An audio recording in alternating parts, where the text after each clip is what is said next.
Hello అండి అందరికీ. అందరూ ఎలా ఉన్నారు? ఈ కొత్తగా వచ్చిన గులాబీలని చూసారా? ఎంత పెద్దగా వచ్చినాయో, ఎంత బాగున్నాయో. అసలు మా పిల్లలు తలలో పెట్టుకోమంటే ఇంత పెద్ద పువ్వులు తలలో పెట్టుకోవడానికి వాళ్ళు ఇష్టపడట్లేదండి అసలు.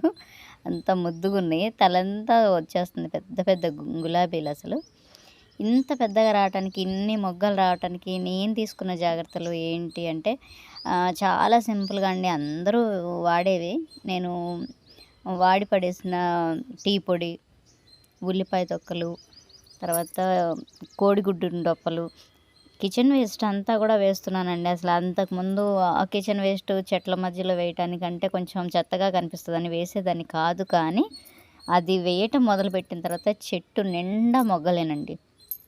ఇవి హైబ్రిడ్ గులాబీలు. అన్నీ హైబ్రిడే ఉన్నాయి. అసలు ఆ మొగ్గలు చూడండి ఎన్ని మొగ్గలొచ్చేసినాయో. ఆ గులాబీలు కట్ చేసి పిల్లలకి పెడదామంటే నాకు ప్రాణం ఒప్పట్లేదు. అంత బాగున్నాయి, చెట్టుకి ఎంత అందంగా ఉన్నాయో అసలు చూడటానికి. చాలా బాగున్నాయి. ఎక్కువ మొగ్గలొచ్చేసినాయి. తర్వాత ఇంకో స్టెప్ ఏంటంటే అరిచెయ్యి అంత ఉందండి ఒక్కోటి గులాబీ.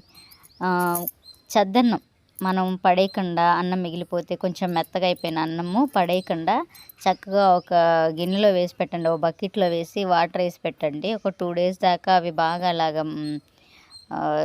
మురిగిపోయిన దాకా ఉంచి ఆ వాటర్ కనుక పోస్తే చాలా బాగా వస్తున్నాయండి. నేనైతే నాకు వేరే వాళ్ళు చెప్తే నేను చేశాను ఆ పని. చాలా బాగా యూజ్ అయ్యింది. మీకు ఎవరికైనా సరే కావాలంటే మటుకు ఈ టిప్ వాడుకోండి. చాలా బాగుంటుంది. మంచి రిజల్ట్స్ కోసం, పెద్ద పెద్ద పువ్వులు రావటం కోసం వాడండి. చామంతులు కూడా నేను ఫస్ట్ తెచ్చినప్పుడు వడలిపోయింది చెట్టు. కానీ తర్వాత మొగ్గలు వచ్చేసి పువ్వులు చూసారు ఎంత నిండా పూసినాయో. ఫోన్లో చూస్తూ ఉంటాం కానీ ఎవరైనా చెప్తే చేస్తూ ఉంటాం. రియల్గా నేనైతే చూశానండి. చాలా బాగుంది రిజల్ట్స్. ఎవరికైనా ఉపయోగపడితే వాడుకోండి. ఎంత బాగున్నాయో కదా గులాబీలు, పెద్ద పెద్ద గులాబీలు.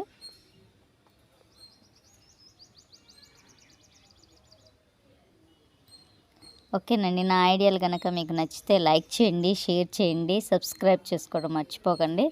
ఇలాంటివి ఇంకా చాలా పెడుతూ ఉంటాను. ప్లీజ్ సబ్స్క్రైబ్ అండి.